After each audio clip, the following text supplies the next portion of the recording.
En daar ben ik weer, de duo-job. Het is mogelijk om aan multitasking te doen als man zijnde.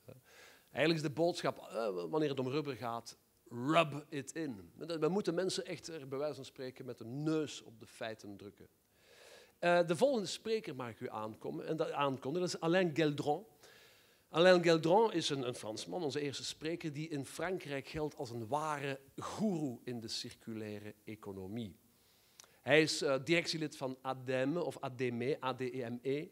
ADEME, ik weet niet hoe je het juist uitspreekt. Maar een absolute kenner van zaken in zaken circulaire economie. ADEME, of ADEME, is een organisatie die publiek is, een openbare instelling, maar zowel privé als publieke organisaties, ondernemingen verbindt en vooral ook begeleidt, coacht van het begin tot het einde, van onderzoek tot uitvoering, bijstaat, financieel en operationeel. Iedereen die bezig is in Frankrijk in zaken hernieuwbare energie, energie-efficiëntie, geluidsoverlast, recyclage, luchtkwaliteit en dergelijke, kan via die organisatie ondersteuning krijgen. En we zijn natuurlijk heel blij dat de heer Geldron hier vandaag aanwezig is. De grondstoffenspecialist gaat u duidelijk maken dat het niet vanzelfsprekend is natuurlijk. Want je hebt ook energie nodig om hernieuwbare dingen te maken, om hernieuwbare grondstoffen ook effectief tot mooie realisaties te laten brengen. Ik vraag de heer Geldron het podium om uiteindelijk ons bij te praten over de circulaire economie.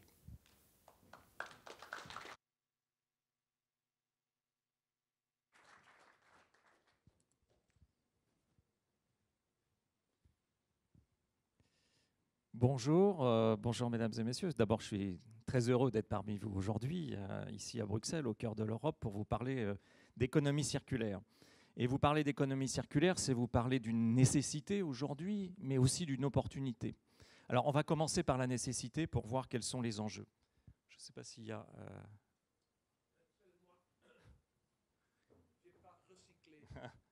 Merci, on ne va pas le recycler tout de suite, on va pour l'instant le réutiliser.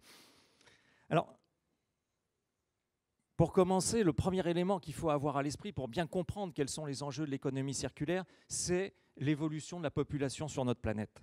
Cette évolution, elle est donnée par ce graphique qui montre qu'en 1930, nous étions 2 milliards d'habitants sur la planète, qu'aujourd'hui, nous sommes 7 milliards d'habitants, et d'après les projections des Nations Unies, nous serons 11 milliards d'habitants d'ici la fin de ce siècle. Cette courbe que vous voyez, elle masque un certain nombre de choses, puisque c'est l'évolution globale. Et ces choses-là sont importantes. Tout d'abord, cette croissance de la population, elle n'est pas homogène sur l'ensemble de la planète. Effectivement, on a des régions du monde qui, aujourd'hui, se développent plus rapidement. Les 49 pays les moins développés doubleront leur population d'ici la fin du siècle. Un autre élément, c'est la répartition de cette population sur la planète. La Chine représentera en 2030 1,4 milliard d'habitants. L'Inde représentera 1,4 milliard d'habitants. Et l'ensemble du monde développé, l'Europe, l'Amérique du Nord, le Japon, représentent 1,4 milliard d'habitants. Vous voyez aujourd'hui une polarisation extrêmement différente qui va se faire. D'ici la fin du siècle, la population chinoise décroîtra. Elle redescendra à peu près à 1 milliard d'habitants. La population européenne décroîtra aussi, paraît-il, de 14% d'après ces estimations. Et dans le même temps, en Afrique, où une croissance formidable de la population est en train de se faire, un pays arrivera au niveau de la Chine. Ce pays, c'est le Nigeria. Ce pays qui fait aujourd'hui 200 millions d'habitants devrait faire près d'1 milliard d'habitants d'ici la fin de ce siècle. Un autre élément à prendre en compte, c'est l'évolution des classes moyennes. Parce que les classes moyennes, ça consomme. Parce que ça consomme des produits de consommation, des biens d'équipement. Et forcément, ça demande des ressources. Eh bien, aujourd'hui, nous sommes à 2 milliards d'habitants sur cette planète dans les classes moyennes. D'ici 2030, on estime que nous serons 5 milliards d'habitants, ou qu'il y aura 5 milliards d'habitants dans les classes moyennes sur cette planète. L'essentiel se fera en Asie. L'essentiel se fera en Asie. Dernier élément sur la population, c'est l'urbanisation. Aujourd'hui, l'urbanisation dans le monde représente à peu près 50% de la population. Eh bien, en 2050, on estime que ça sera 75% de la population. Eh bien, l'urbanisation, ça consomme des ressources il faut faire des réseaux, il faut faire des routes, il faut construire des bâtiments. Et bien entendu, pour cela, il faut des ressources. Donc pour en venir à la question des ressources, et je me focaliserai sur une partie des ressources qui sont les matières premières. Les ressources, c'est l'air, l'eau, le sol et les matières premières. On va se focaliser sur les matières premières. Eh bien, on a une demande exponentielle des matières premières. Vous avez tout d'abord sur ce diagramme la biomasse qui apparaît, donc ce que nous consommons, et puis le bois qui nous sert aussi à construire. Eh bien, vous voyez cette évolution qui fait qu'aujourd'hui, on consomme à peu près 20 milliards de tonnes par an sur l'ensemble de la planète de cette biomasse.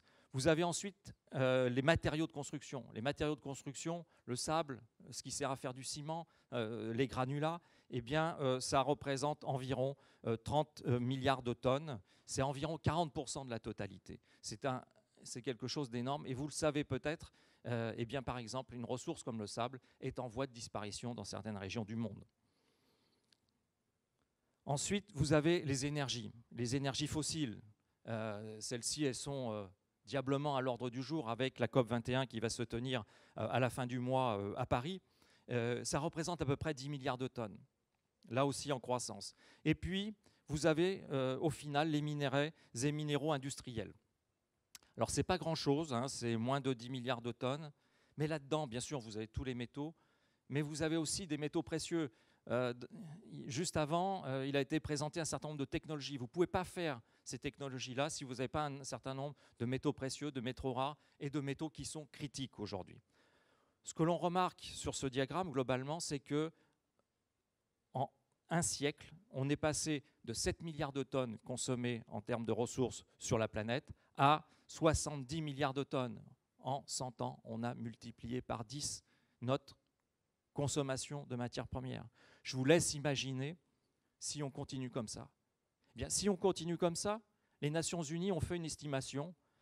En 2050, il nous faudra 150 milliards de tonnes chaque année de matières premières pour continuer à faire vivre cette planète. Évidemment, ça ne peut pas durer comme ça.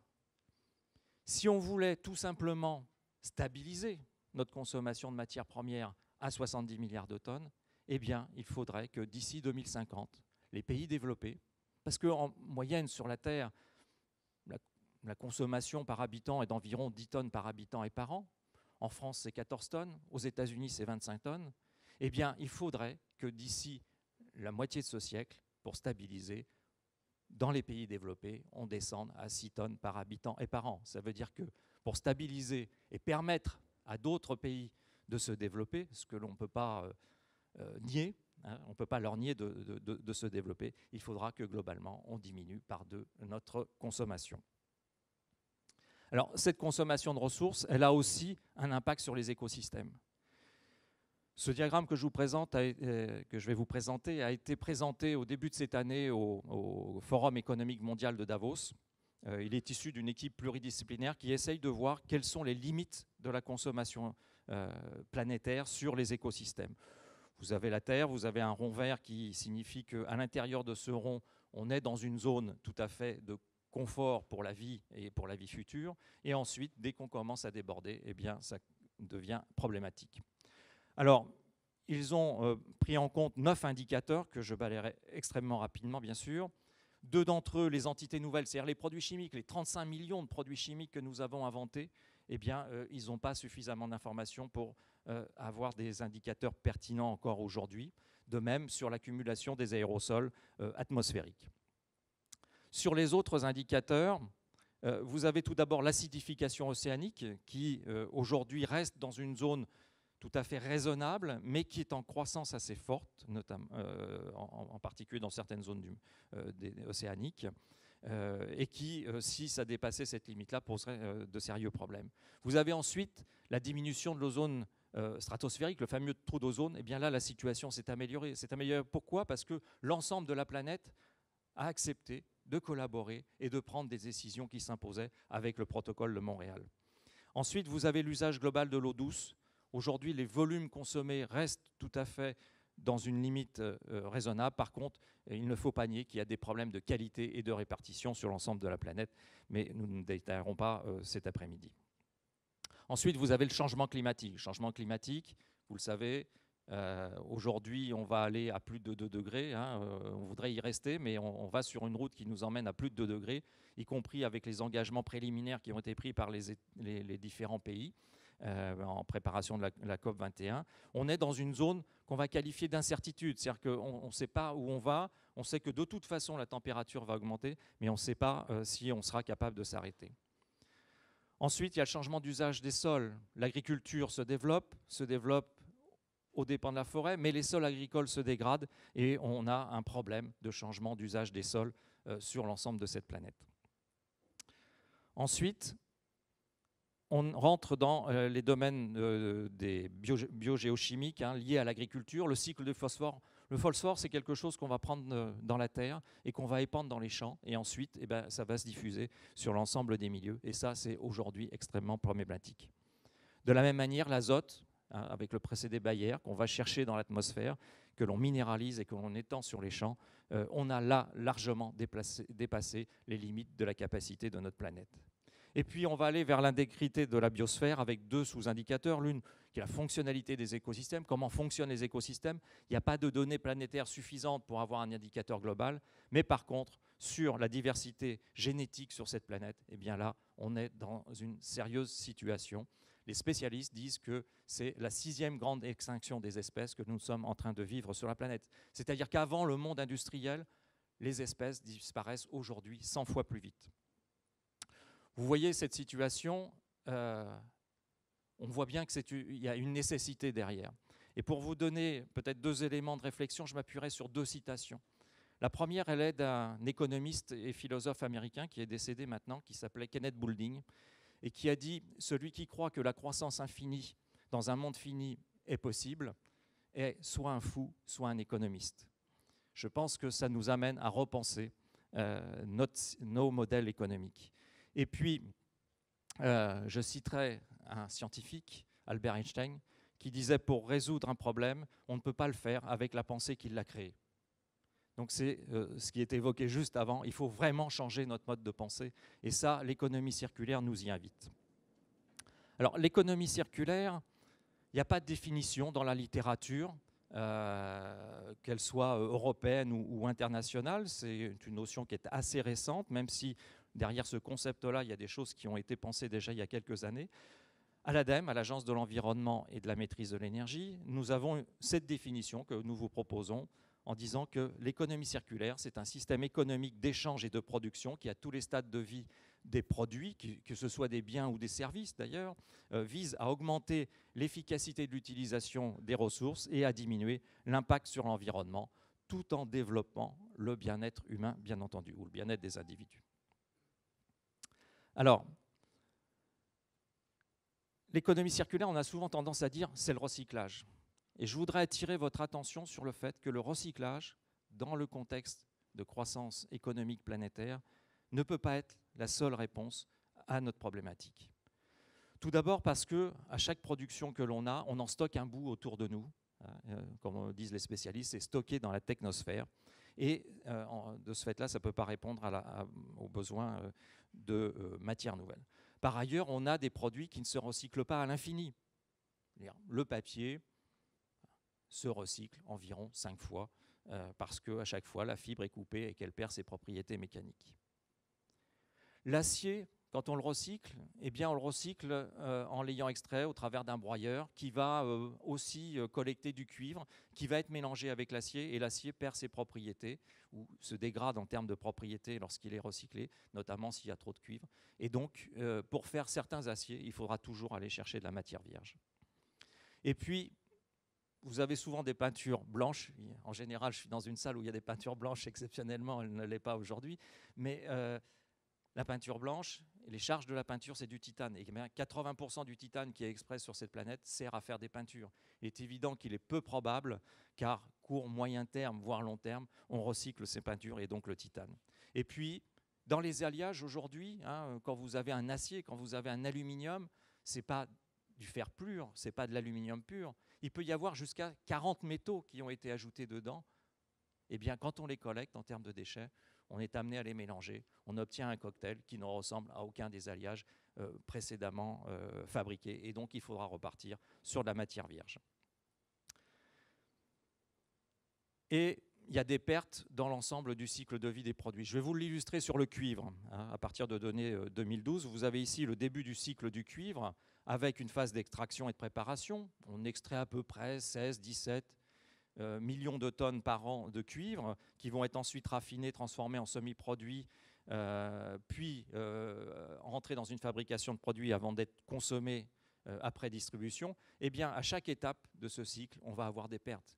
Sur les 16 800 000 tonnes qui ont été extraits chaque année de notre planète, eh bien, vous en perdez déjà là 1 300 000 tonnes. Il y a des usages sur lesquels on ne pourra jamais récupérer.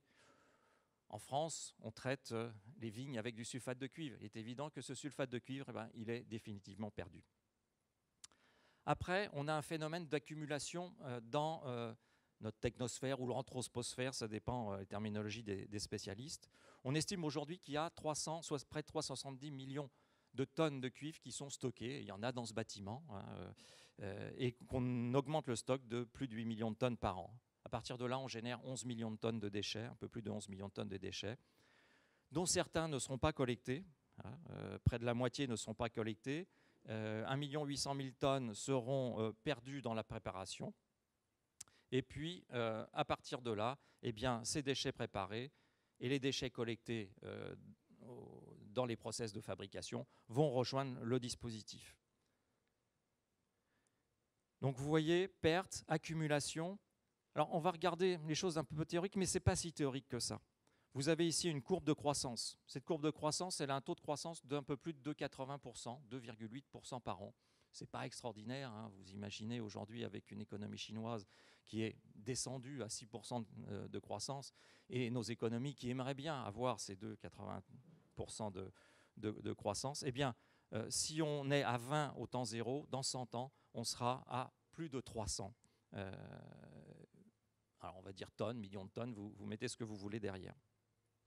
Eh bien, à un moment donné, une année donnée, cette année N, si vous voulez savoir ce que vous avez de disponible à recycler, compte tenu que la demande est de 250, eh bien, il faut tenir compte de la durée de vie des produits. Alors, je ne vous fais pas la démonstration, mais admettez que pour le cuivre, la durée de vie est de 35 ans. Donc, ce que vous avez de disponible à un moment donné, c'est ce que vous avez mis sur le marché 35 ans avant. Alors, bon, dans le domaine du pneumatique, on a une durée de vie qui est plus courte, bien entendu, hein, mais pour beaucoup de matières premières, on est dans ce schéma-là. Eh bien, à ce moment-là, vous aviez une fabrication, une production, une mise en marché qui était bien moindre, qui était de l'ordre de 90. Et donc, il faudra toujours, et ça c'est purement mathématique, même si on recycle à 100%, il y aura toujours un écart à combler.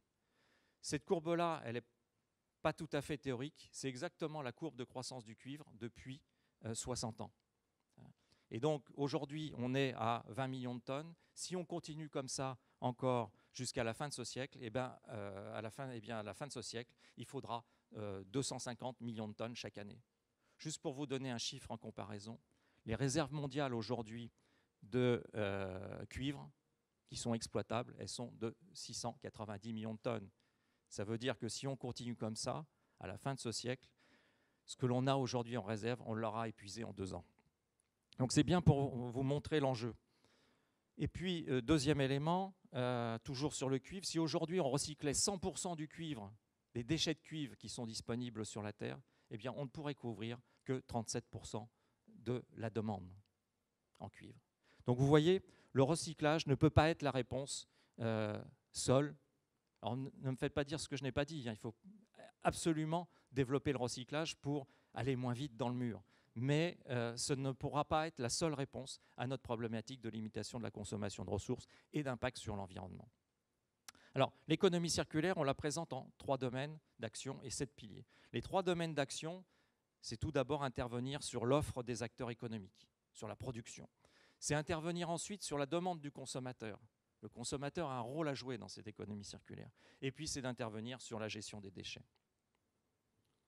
Si je veux détailler un peu au travers des 7 piliers, vous avez tout d'abord l'approvisionnement durable. S'approvisionner en matières premières renouvelables et, j'ajouterais, en respectant le taux de renouvelabilité de ces produits, de ces matières premières. C'est prendre des produits recyclés, des matières recyclées. c'est bien entendu de n'extraire que ce dont on a besoin et d'être le plus efficace possible, le plus efficient possible dans cette extraction. C'est développer l'éco-conception des produits, c'est s'appuyer sur des procédés éco-efficients. Et cette éco-conception, elle doit être pensée aussi dans un esprit de changement. Ne pas vouloir tout le temps avoir des produits nouveaux et pas forcément de la haute technologie. C'est développer l'écologie industrielle et territoriale, c'est-à-dire sur les territoires, faire que les acteurs partagent ce dont ils n'ont pas besoin, que les ressources, les déchets des uns deviennent les ressources des autres. C'est le fait que sur un territoire, une zone industrielle, eh bien, un acteur puisse vendre de la vapeur perdue à un autre industriel ou qu'un autre puisse reprendre une matière première d'un de ses voisins. Un autre élément important, c'est l'économie de la fonctionnalité. C'est l'économie de la fonctionnalité. Il s'agit de passer de la vente d'un bien à la vente de son usage. Et dans le domaine du pneumatique, vous avez un exemple emblématique qu'on reprend tous, presque toujours dans nos conférences, c'est celui de Michelin avec Fleet Solution, qui conduit à vendre du kilomètre parcouru au lieu de vendre du pneumatique. Ensuite, vous allez avoir tout le domaine de la consommation responsable, avec acheter que si on a besoin. Le superflu, le changement, parce qu'il y a des changements de mode, il va falloir nous interroger sur ces aspects-là. Et puis bien entendu, c'est la consommation collaborative. Le terme collaboratif a été prononcé tout à l'heure. On observe effectivement un vrai changement dans les nouvelles générations.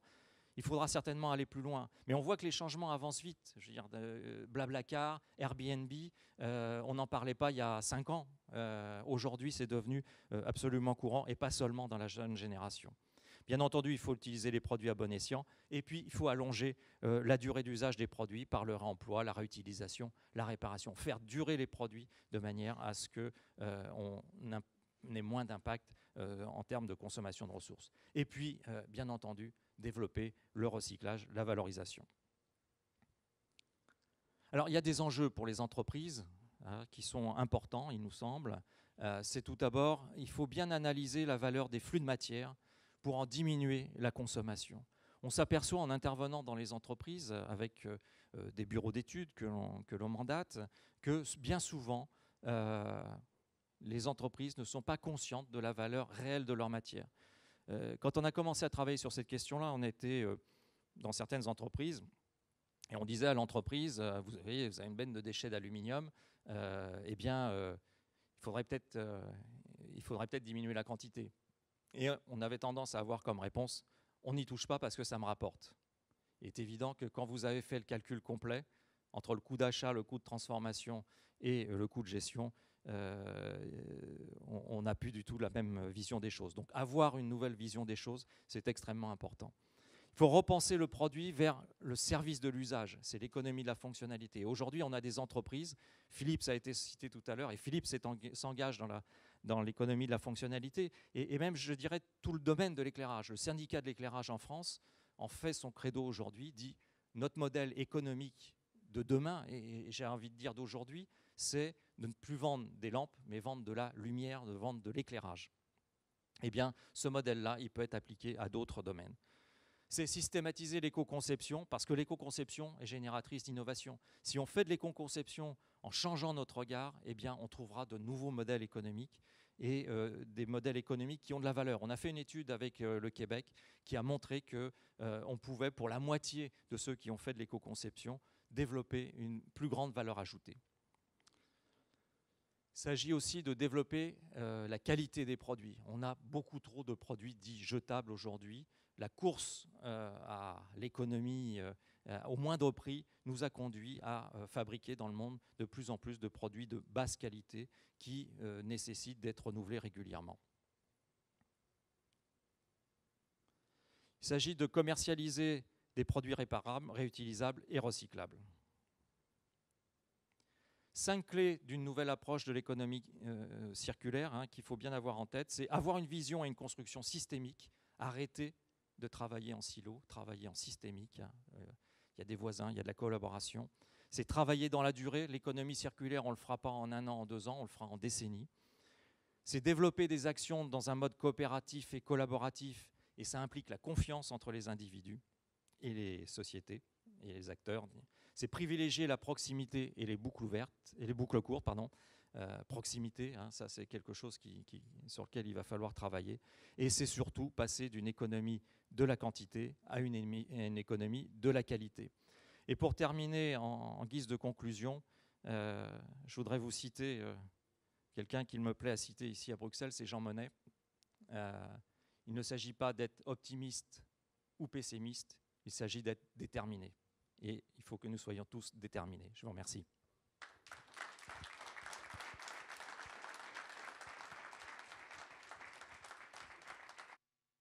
Merci bien, Monsieur Gueldron. Bon, non, je n'ai pas besoin de ça, c'est pour le suivant, mais peut-être premièrement une petite chose de musique.